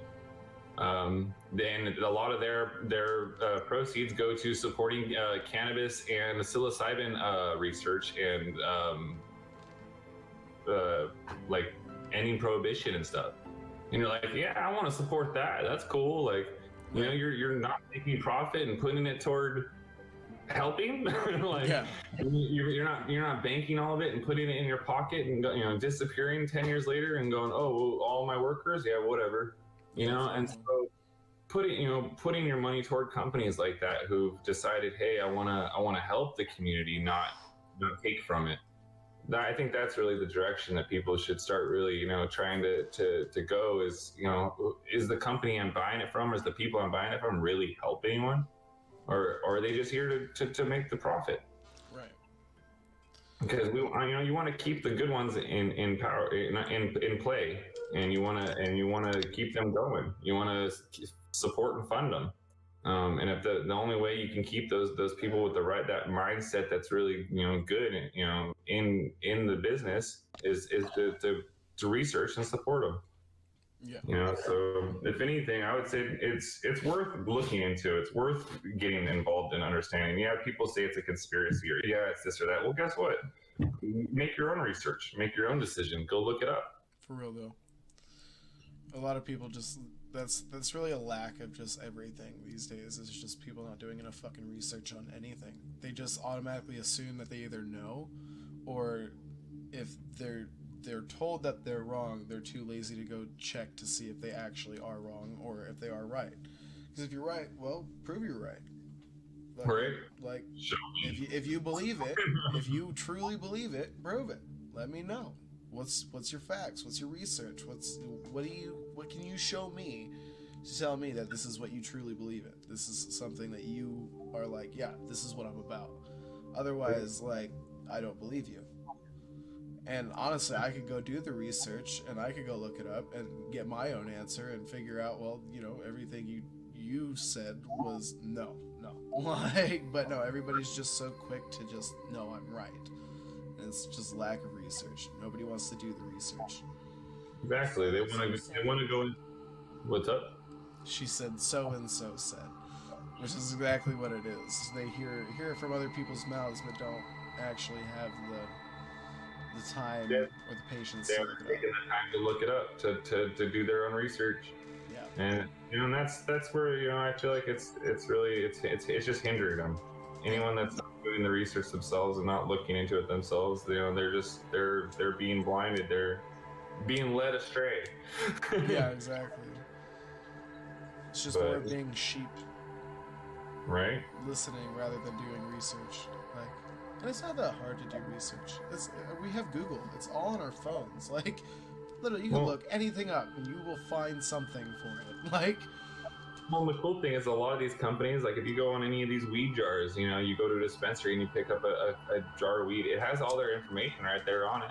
You can always look up their company right there. It tells you the farm that it came from. It tells you, you know what I mean? It's really easy to go and do a little research and say, well, who are these guys? What's up with them, you know? And you know, you're already spending $40 an eighth to their, you know, so you know, if you're already putting, you know, all this money toward their company, well, look at why what is it that you know, is their product really as good as you think it is, or is it just getting you high and that's all you care about? right. Look into it. Support the people that are doing it right, you know. Plus, normally the people who are doing it right, they have really good product. Oh yeah, well, Like, you tend to find them pretty quickly, don't you? oh yeah. No, like, I've lived with people that worked out at dispos, and I'd always go to the dispo that sold their weed, and like, literally there was this place in Tri-Cities. It was so funny because like the weed was already super cheap, but then the person who worked there got it discounted, so we'd all just use them, be like, hey, give you a ride over there real quick. Let's go stop by. Let's go hit that up. We'd go hit it up and go get like, you know, an eighth of weed or whatever, get that 20% discount on it too. Fucking on a discounted day that is already discounted, so you get like 5% plus 20%. You're just like rocking out with like, you know, there were points where we would like hit the max limit of what you could buy in Washington State. And like it got bad. Like there were some times where it was like we had to call him, hey, how much can we buy? And how much can we not buy? Because everybody would be like, yo, you're going to the dispo? Here's some money. Go pick some up. I didn't think that it was possible to buy too much at a dispensary, and the one time that someone actually did, it blew my mind. They just kept buying eighth after eighth after eighth of like all this different stuff, and all of a sudden the thing's all, you reached your limit. And I was like, you what? Yeah, you can only, there's a limit? I think the max amount you can get at a dispo for weed is I think an ounce. It's like either an ounce or 2 ounces that you can buy from a dispo within 24 hours, and you can only buy 8 grams of oil. Medically, it's a little more. I think it's like 2 to 4. Recreationally, I think it's only an ounce, but I think medically you're allowed to. I think you can get almost up to a QP. Well, I know in California, if you have your medical license, you can legally grow up to, I think it's 12 plants. Right. Yeah, and that's the thing is so even carrying it around or buying it from a store, you can buy copious amounts more. But it becomes a little more interesting in that sense, because it's like when you're buying it and the store tells you, well, you can only have this much. Well, you don't usually find people that actually hit that amount.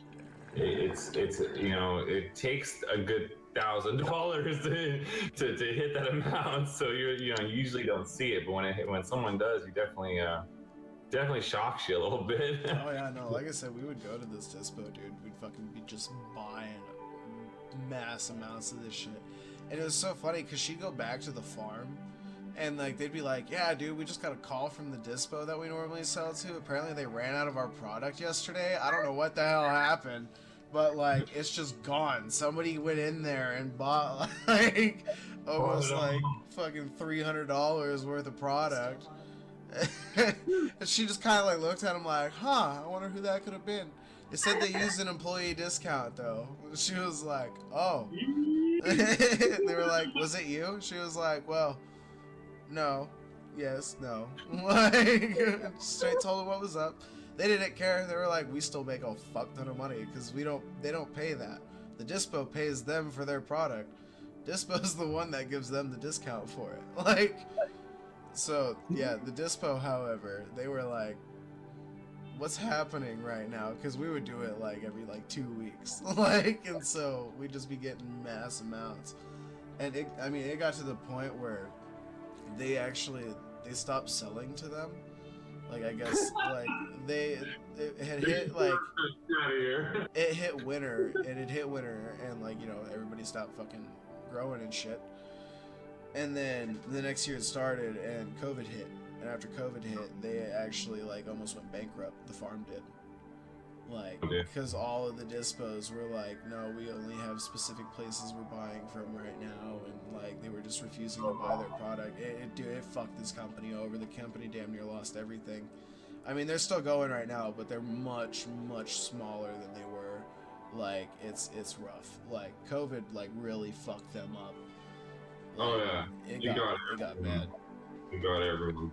I mean, the people I'm working for, they were going to have a lounge in a dispensary, and they had plans to have all different types of things going on, and then COVID hit, and they haven't been able to move forward at all. Yeah. It's just been a giant roadblock. They haven't, and they have a little bed and breakfast up here and stuff like that, and they can't even run that. So a lot of their business is just gone, and it's like, to think like, okay, well, how are you supposed to run a business when your business is unoperable, and on top of that, you're paying all these taxes on top of all the license fees, on top of all the, like, to run a cannabis business right now and you're not making income would be like devastating because of all the license fees and all the different taxes and all the different stuff that you're supposed to be paying because you're a cannabis business. Well, now on top of that, you're not even making the normal money, like, it's like, oh, geez, it's pretty gnarly. I've definitely seen a lot of people really fighting to keep hold of their businesses. It's pretty crazy. You think, how does a weed farm not survive? Well, this is how. But, when I got laid off, COVID happened, Jeremy still had a job, and I was in the waitressing industry for a long time, and all my friends got laid off. Well, I guess the dispensary was open business, so. Oh, we sold so much freaking weed the second that That really helped us out that one of us kept working. people were stuck in their homes. What else do you do? Oh yeah, no, dude. Like the dispensaries made a lot of fucking money the second COVID hit. Like, and that's just because of the fact of like they're fucking everybody's stuck home, everybody's depressed, everybody's like, what am I gonna do? And a lot of people who haven't smoked weed before are now smoking weed, and they're like, now they're sitting at home going, what home projects can I do today? Because they bought a fucking sativa and they just happened to get that uppity high and just now have motivation to do shit they didn't have motivation to do for the last 5 years. Like, I laughed because we only had people buying like little 20s and 8s and stuff, and all of a sudden COVID hit and everyone's buying ounces and quarters and halves, and you're like, what happened? And they're like, oh, they're staying inside all day. oh yeah, COVID hit. That's what happened. They're like, this is not enough. Oh, dude, it slowly increased. And increased. And by the time I left, everyone was buying ounces, and it was just like, wow. Like, it went from 8s to ounces in a matter of 10 months. But I guess guess wait. looking at me like that. It's like, what do you do stuck inside? Right. So do you have any advice for people who are trying to get into the recreational industry? Well, just follow your heart, follow your dreams. Don't let someone tell you you can't. I know it sounds, kind of cheesy and corny, but honestly, I got told a million times I couldn't do what I'm doing, and I just never stopped and never let anyone tell me no. Right. Even the police. But it's just one of those things. Like, I didn't let anyone stop me because I felt like it was something that really helped. Like I said, I in my experience, it helped me breathe. I'm not gonna sit there and not fight for something that helps me breathe. Right. Like, you know what I mean? Like, I go from literally going, not being able to take a breath to you're like, yeah, I'm fighting for this. What's up? So like, it's fighting for air. Like, it sounds crazy, but that's literally what I was fighting for. That's the thing about asthma too, is like, out of all things you can suck at in life, you suck at breathing. Like, your main necessity to life. I have asthma. Dude, I get you. Like, the shit sucks. Like, I fucking hate it. Like, days where you're just like, yep. Yeah, you're just like, I can't breathe. Just one breath. Like, come on. Like, I just have a messed up nose. You're just choking on fucking air. Like, it's horrible. Yeah, even the nose is even bad enough. Like, if your nose is clogged up, you're getting that piece of it where it's like, dude, you can't breathe. yeah. It's just that, like, that feeling sucks. And when you find a way to stop that, when your nose gets cleared, your lungs get cleared, your chest is decongested, you're like, wow, you're gonna fight for that feeling. Oh yeah. You're gonna fight for that feeling of, hey, I can actually freaking live my life and be happy. Well, of course. Like, it's one of those things. Like, even like now, like my daughter, I'm like that. I'm not gonna hide what this does for me. It helps Dad. Yeah. It helps. It's the stigma behind something is only there because you put it there. And the second that you start going around, well, it's a bad thing, let's hide it. No, you know what? This is what I do. I'm not going to smoke and blow it at you, but this is what I do. This is Dad. This is how Dad lives. And like, Dad, you have a stoner dad. Welcome to your life. and some people say, that's actually a lot better because they don't see that as they're going to school going, oh my God, my dad does things. Yeah. No. They just think of it as normal. Yeah. It's just a day-to-day thing. More chill than your dad. Yeah, exactly. And that's kind of the funny thing is like, most of the kids I knew that they knew their parents did. They never didn't think about it like that. They didn't go, oh my God, yeah, it's whatever. Who cares? Everyone does that. And so that stigma keeps that mindset from making it bad. And it's that and to me, it's like, when something's that good, I'm not going to put a stigma on it. I'm not gonna let anyone put a stigma on it, you know. And so to me, it's worth fighting for, 100%.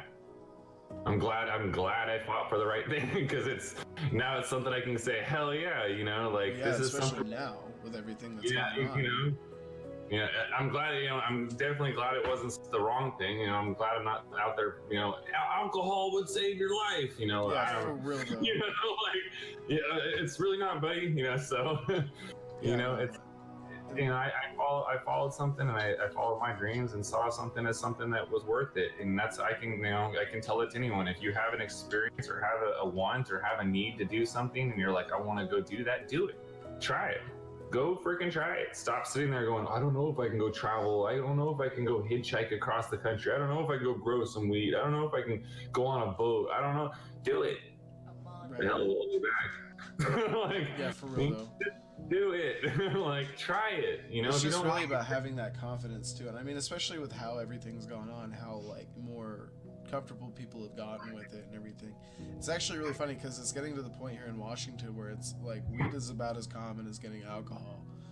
and that's how it should be. Yeah, and It's- like that's honestly, and it's getting to the point where I know that they're like here in Washington, we're actually working on like basically like you can't discriminate against if you take a drug test, you can't discriminate a fucking positive marijuana result.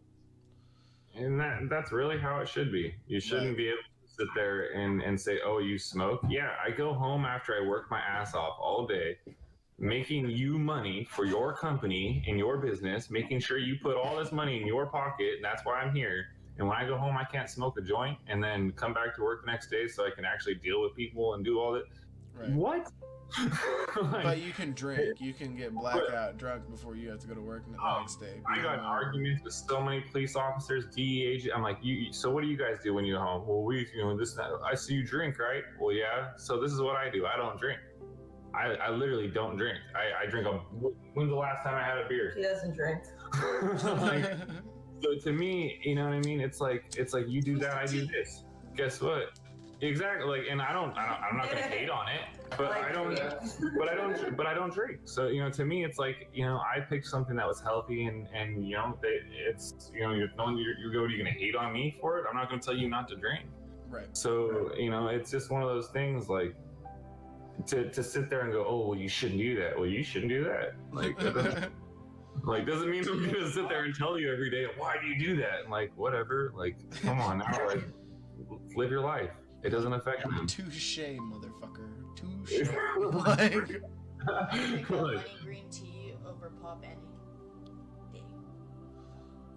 Right. I would have to agree. Last time I had soda or fast food or any of that. Like, it's a changing your life.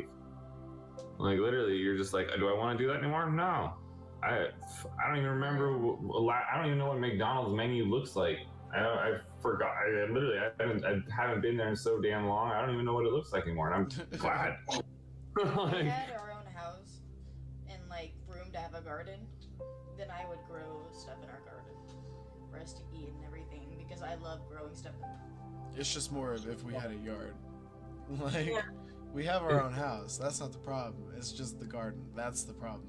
We have an apartment. Like, And even if it's a little patio, there's so many ways to even do just a little we bit. don't have a patio. Oh. We have a front door. We don't have a back door. People like steal our ashtrays and shit. Oh. We'll be farming soon in the future. Yeah, ashtrays are apparently a commodity in some cities. Yeah. Oh, it's definitely one here. Tell you what. There's ashtrays there. Oh, They're man. so cheap though. They're ritzy over there. You can go to the dollar store and get them. The one I had was like a $25 ashtray. It was a glass ashtray. I'm not trying to go to the dollar store, man. That's a lot of money. It's a lot of money. It's That's too a lot much. of money. Too much. 99 cents, man. What I recommend to people that want to get into the industry is to talk to who they know and to offer to help, really take an interest. Even when it comes to going to smoke shop, I remember really taking an interest in the pieces, and I started working at a smoke shop, you know. Same thing with the cannabis. If you really, you know, you talk to whoever you know you offer help, and you stay humble. As soon as you think that you know what you're talking about and you try It overstepping, turns into or you try asking for more money, then you're learning a new skill. Just be really humble and take interest and talk to who you know. Right. Right. I know that if you're here in Washington, there's this, uh, it's like an employment agency, and basically they help you like employ at whatever job they can get you. But the thing is that they employ a lot of jobs at pot farms, like for trimmers and all of that. Like, I mean, all over the place. But that, I mean, they're literally everywhere around here. Like, I swear to God, you can't go anywhere without seeing a fucking pot farm. Like, Oh. you drive around and all you smell is weed sometimes. Like, it gets intense. Like, it's just like, it's crazy. But I know that a lot of those places, like, if you find an employment agency, like, especially if you're like in a legal state, if you can find an employment agency like near you, normally you can find a decent job to where once you get that job, you can then talk to the people who own that farm or whatever, get in with them, so that way if something happens with the employment agency, well, now you no longer work for the employment agency, you actually work for this company. Like, yeah. but you got to start off somewhere, kind of thing. Like, you have to be able to figure out where you can start.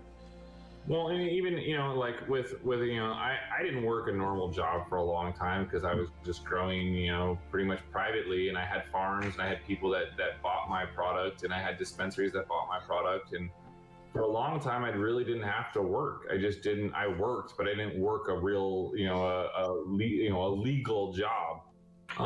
And so when I finally decided to go into the industry, a big part of it was just getting a normal job that I could put on my resume that said, hey, I'm in this industry, and so, working at the hydro store was kind of the big part of that. And the reason it was kind of hard to get a job in there was because I didn't have job experience.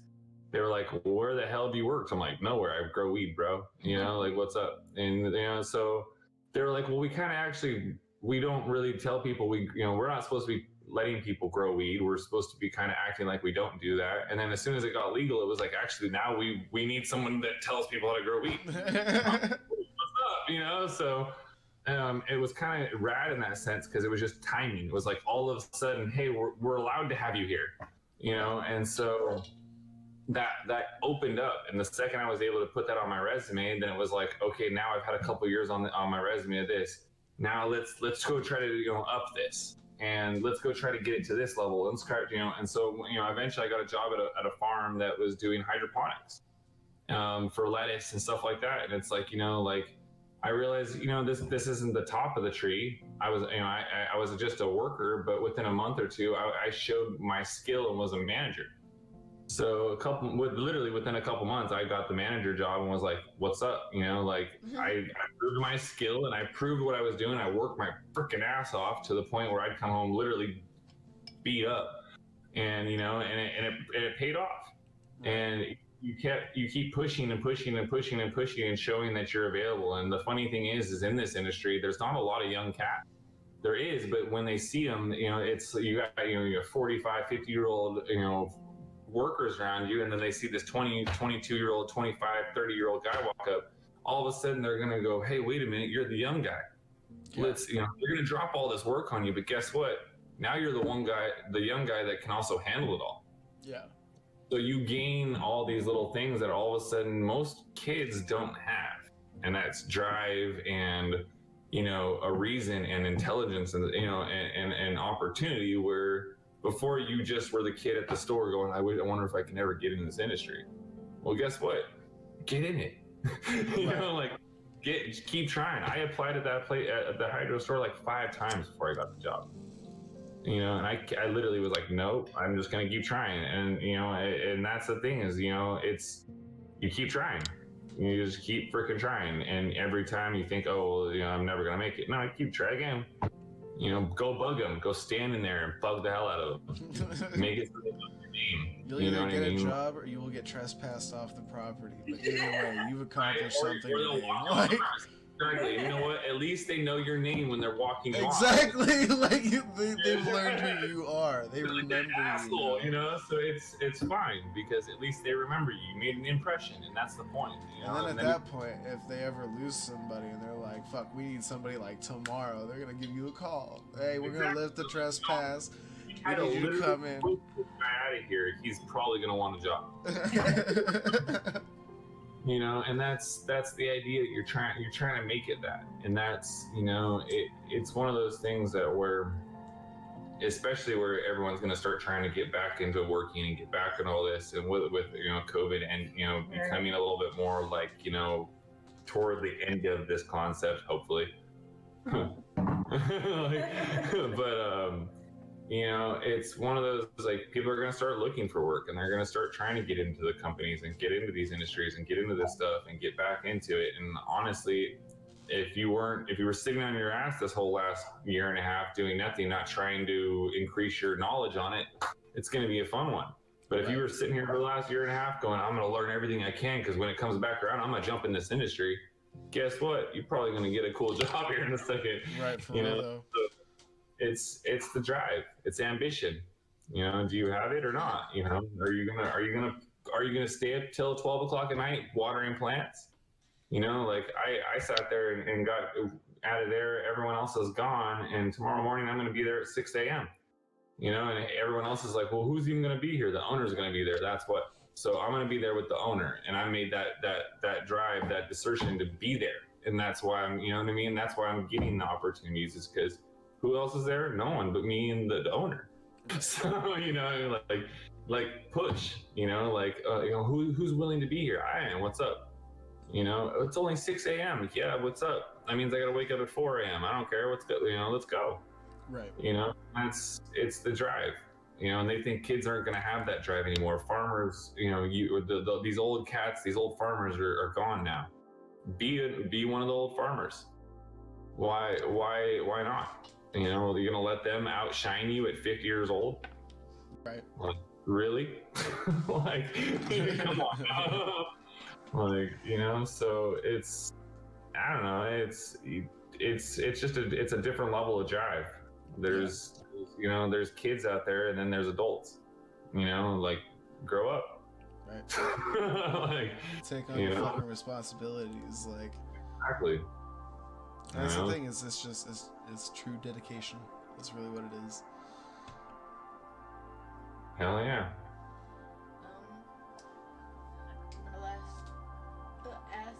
My last question. Sorry, I have to take the headphones off so I can hear myself, or else I will hear myself and then I can't think. That's why I talk funny when they're on. That's the best. This is my last question, right? Okay.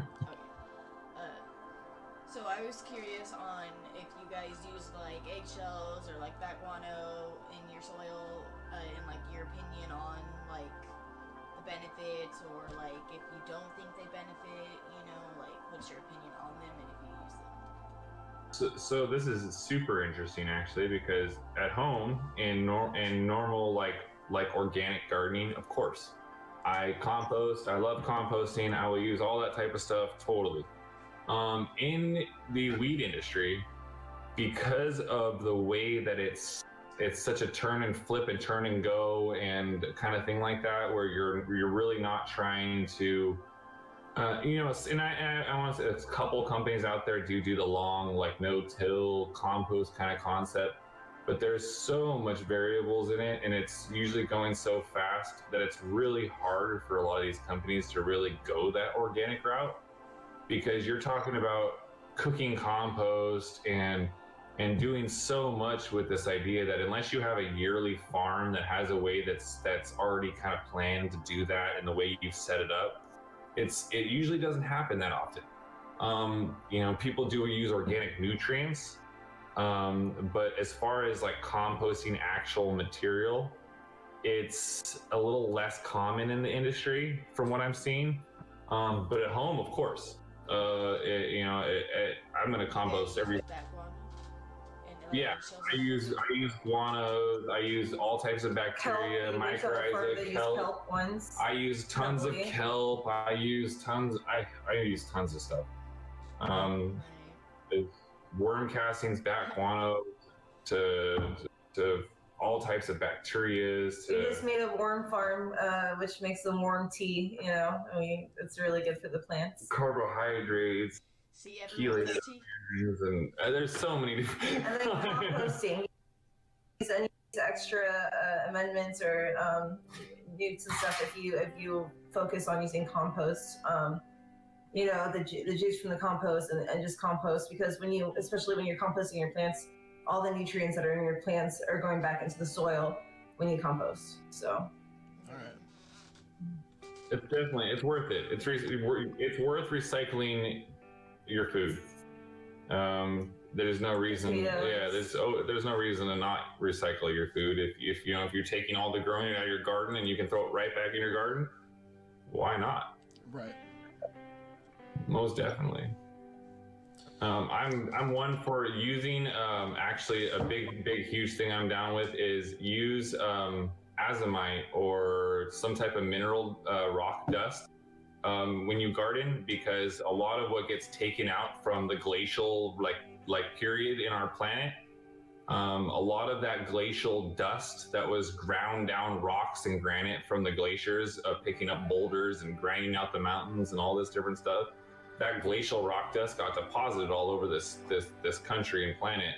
And when we grow in these areas and take that nutrients out of the ground, we don't redeposit it back. So I'm definitely big on the whole, trying to redeposit some of those nutrients back into the ground, and maintaining the actual nutrients in your food. Because, you can grow something in an area and after 4 years, you don't have the nutrients in the ground that you did when you started. And so you really have to replenish and recycle and re-amend and let your ground cool and do all these different things and really regenerate. To just keep growing in the same spot and never change anything, you're only just hurting the ground and yourself. You're not getting the nutrients you think you're getting. You're not helping the ground. You're not helping the bacteria, the ecosystem, the biosphere. You're not doing any of those things. So, it's. Considered getting animals and like maybe using their. Oh yeah. I used to use chickens. I had bunnies for a little bit. I even had ducks, and I've had a bunch of different animals. I enjoyed having all that stuff. I hate ducks. I can't. Oh my God. Ducks are annoying as hell, but no, it's not even the fact that they're annoying. I used to sell them, and dude, the smell of a young duckling's little box cage that we sold, and I had to clean that shit on the daily. Oh my God, it was horrible. And you know what we did? We threw it away because they had nothing else we could do with it, and it had to go outside. It was so bad. And yeah, and like they'd do it in their food bowl and their water bowl, and it was just, and they were all wet and just nasty. My ducks were mean too. They'd go over and they'd pick on the chickens and pick on things, and they're grumpy and they like to mess with things, and they're just, but they taste good, and so. Do you still have animals? And do you plan to get more animals? I don't at the moment, and I plan definitely to get some more. I want chickens again. Definitely big on having chickens again. Go. I'm thinking about doing goats, mainly because of all the benefits of their compost from their shit.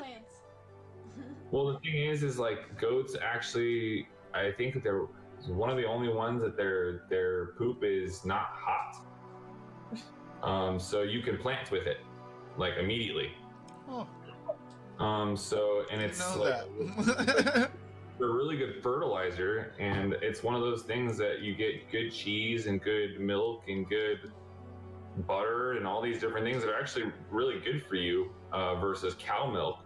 Right. So I would say it's something I want to try to definitely do and incorporate eventually and try to learn how to do all this stuff, with.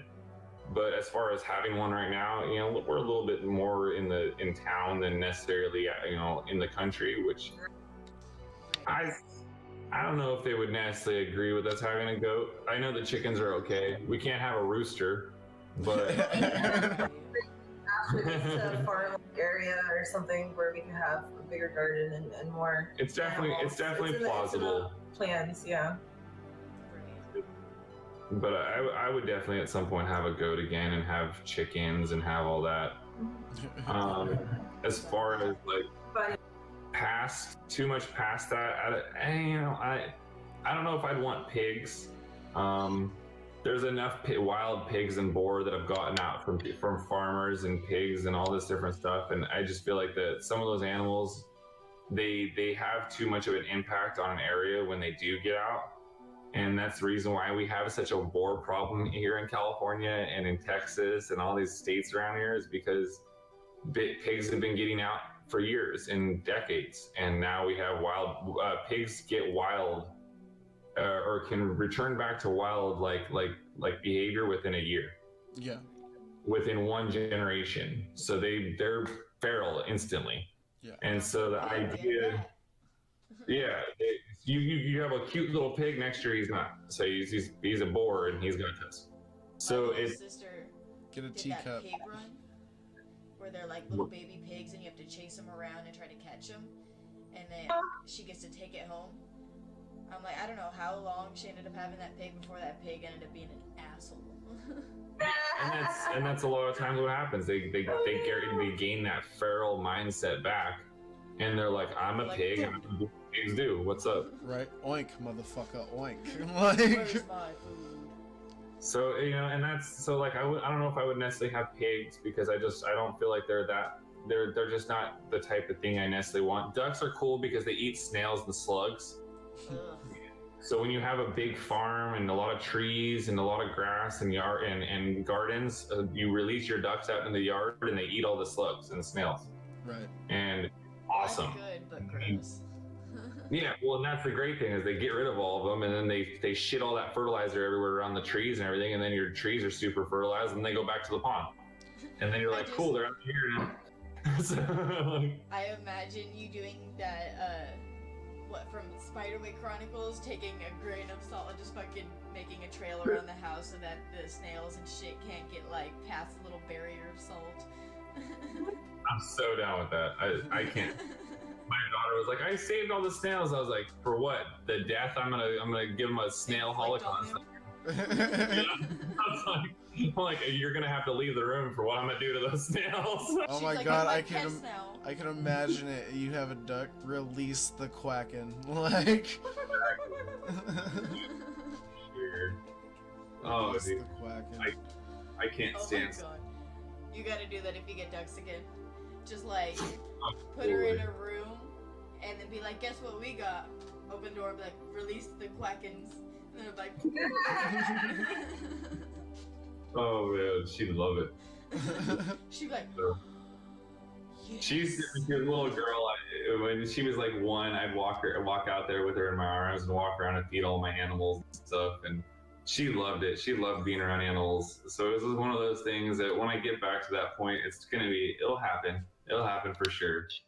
And I like having my kids around animals. So it's one of those things that, they learn and grow up realizing what life is, how important all the, what taking care of it is, and, what it means to other animals.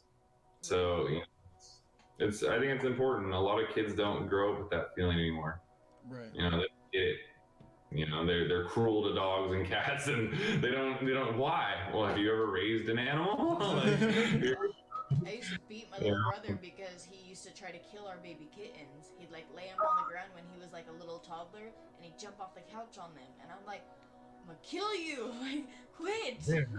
And see, and that's it's bringing that love back into the world, where it's like I'd rather people be stoked on raising animals and raising farms and doing this type of stuff, and and if that means that I can teach my kids, hey, guess what? This is what living a healthy life is having food, having a garden, having vegetables, utilizing marijuana if you really need to, and knowing how to, and actually knowing how to use it to make clothes, or using it to make fertilizer, or using the world around you.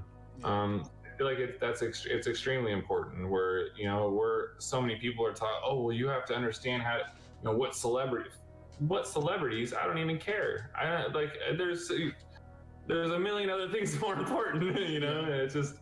It's like they have a life just like I do. Why do I want to watch how cool their life is when I can make my life cool, you know? So it's just it's one of those things that like we've gone away from that in a moral society of like, oh, like we should have values that are encompassing health, and it's like, wait, no, we have that. Well, then why is no one growing their own food? Right. Like, why is no one raising their own animals or raising, it's, and we have a fake, a kind of like made up idea of what that means. And it's like, and getting back to that idea of actually doing it, why not? Like there's some way, there's gotta be some way, so I feel like, if there's a way to, why not keep trying. So with that being said, that's gonna wrap it up for the stream, guys. Hell yeah. Definitely appreciate it. Allie's got all of her self promo that she'll do real quick. You gotta do it. Apparently I will. You gotta do it. You have to do it. I don't even know what to do. Your Twitch, right? I'm Zombie Babe 420. Yeah. Okay. I don't know. Is that it? I don't know what to say. What do you do? What do you stream? A little bit of everything. Like, I like to stream video games, but I also like to do makeup and like hair stuff. But it's been a little bit since I've streamed on my own personal account, because lately the majority of the streams I've done have been with him on his account. So either like these streams or doing some of our like video game streams like Diablo, which we're no longer doing, so we have to find a new game to play. Or like the VR games or something like that. But You like, beat Diablo. kind of just do all over whatever. There once was a ship that put to sea, and the name of that ship was a Billy o' Tea. The winds blew harder, bowed it down, blow me bully boys blow. She had not been 2 weeks from shore, but down on her right whale bore. The captain called all hands and swore he'd take that whale in tow. That's like 30 seconds long. Come to bring us sugar and tea and rum. One day when the time is done, we'll take our leave and go. Soon, when come to bring us sugar and tea and rum. One day when the time is done, we'll take our leave. Okay, you're good. But the next stream I'm gonna end up doing is probably when I go to get. Usually I just like dye and bleach and do all that stuff to my own hair, but we're gonna be getting married next month. Well, yeah, next month. It's not the first yet. Here on the 20th and everything, so I wanted to actually go and get my hair done, but they were kind of worried about my hair being like too dry for the bleach, so I might just have to like do something different from what I want to do. But that's probably what I'm gonna end up streaming next, is them putting color and stuff in my hair. So yeah. And then Natascha and Jeremy, where can we find you guys? You can find us at the Cannabis Review on Facebook. And you could also look up on just Wix, the Cannabis Review. It should pop up. And then I have an Instagram account. It's kind of starting, which is the same. So there you go. And if you guys want to find... Always working. The only way you're going to get a hold of me is through Instagram account. It's just photography. So She's the wife, but also the secretary. call the sexy rotary. The secretary. Oh yeah. But if you guys would like to go check them out, you can follow me on Twitter or Facebook, and you can find their links on my page, and we're posting all of those up. With that being said, guys, you guys can check out all of my stuff in the About section. Follow me Facebook, Instagram, YouTube, Twitter, Twitch. Join the Discord. Come hang out. Come chit chat. We'd appreciate it. Go check out the website, rex420.com. Get some merch. We got shirts. We got stickers. We got some 2T to 4T shirts coming out here soon. Stress balls, you name it. And yeah, with that being said, guys, we will catch you guys in the next one.